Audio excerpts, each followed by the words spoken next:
Evolution is often quiet, but for Volkswagen, the ID.3 Neo is a loud statement of course correction. After 3 years of gathering data and, let's be honest, taking some heavy heat from the community, the Neo update is finally here. It's no longer a prototype being tested by customers. It's a matured, calculated response to the electric era. Let's see if this new ID.3 finally lives up to the heritage of the badge. The Neo isn't just a marketing suffix. It represents a fundamental pivot in Volkswagen's electric strategy. We aren't just looking at a software patch. We're analyzing the transition to the new 4.0 and 5.0 software generations, which required a complete rethink of the onboard electronic control units. Let's talk about the inverter and the pulse width modulation. In this update, efficiency isn't just about battery size, it's about how that energy is managed. The new thermal management system is a game changer. It introduces an intelligent preconditioning cycle that's proactive rather than reactive. When you input a high-power charger into the navigation, the system calculates the exact thermal window needed for the cells. This means when you plug in, you're hitting that peak 120 or 170 kilowatt charging curve almost instantly, even in sub-zero temperatures. But the real engineering win? The refinement of the plug and charge protocol and the bidirectional charging readiness. Volkswagen is finally treating the ID.3 as a node in a larger energy grid, not just a standalone car. Furthermore, the sensors for the travel assist have been recalibrated. We're seeing higher resolution data processing from the front-facing camera and ultrasonic sensors, allowing for swarm data integration. This allows the car to maintain lane positioning even on roads with only one visible marking. It's a level of semi-autonomous sophistication that was previously reserved for the ID.7, now trickling down to the compact segment. The Neo is effectively a hardware rehabilitation masquerading as a facelift. And subtle software and usability updates. Nothing here feels revolutionary, but everything feels intentional. And that matters, because the original ID.3 had potential, but also clear weaknesses. This update is Volkswagen's response. Visually, the changes are surgical. Smoother lines, cleaner surfaces, and a more cohesive overall look. The front design feels less busy, more mature, more aligned with Volkswagen's current EV identity. This is not about standing out aggressively. It's about looking more complete, more resolved. The removal of the black, honeycomb strip below the windshield is the most striking change. It elongates the front, giving it a more golf-like, premium stance. Note the new air curtains. These aren't decorative.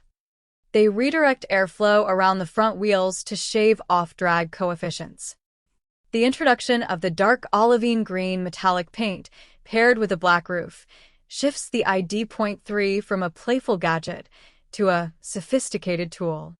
It's more aerodynamic, more streamlined, and significantly more aerodynamic than its predecessor. Entering the ID.3 Neo, you immediately notice that Volkswagen has finally listened to the collective sigh of the automotive world. The digital rebirth starts with the tactile experience. We've moved away from the controversial, hard-touch plastics to what they call Art Velour Eco, a microfleece material that is 71% recycled. It's a necessary pivot towards sustainable luxury, but let's look closer at the interface, because that's where the real power lies. The center display has grown to 12.9 inches, but the size isn't the headline, the processor is. This is the new AP550 electronic architecture. If the previous system felt like a struggling smartphone from 2018, this is a dedicated workstation. The latency has been decimated. We're talking about millisecond response times on map zooms and a menu structure that finally respects the driver's cognitive load. And yes, the sliders. They are finally illuminated.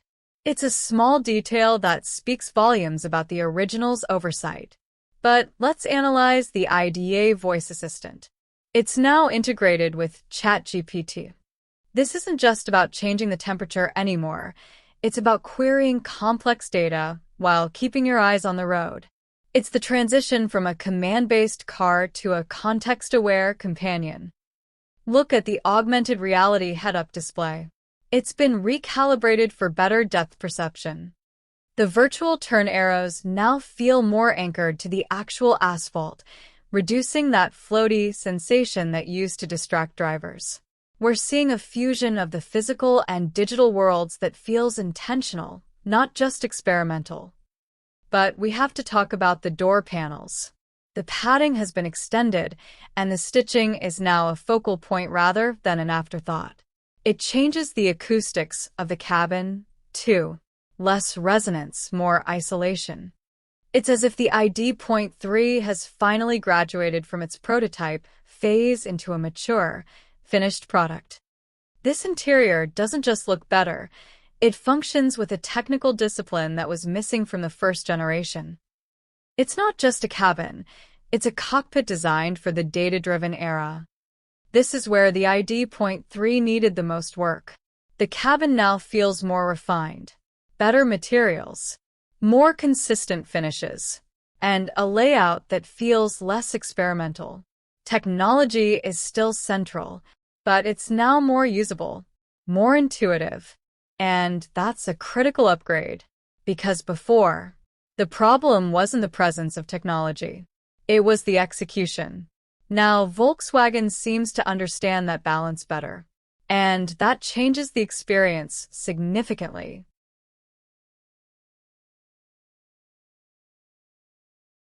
So, the verdict.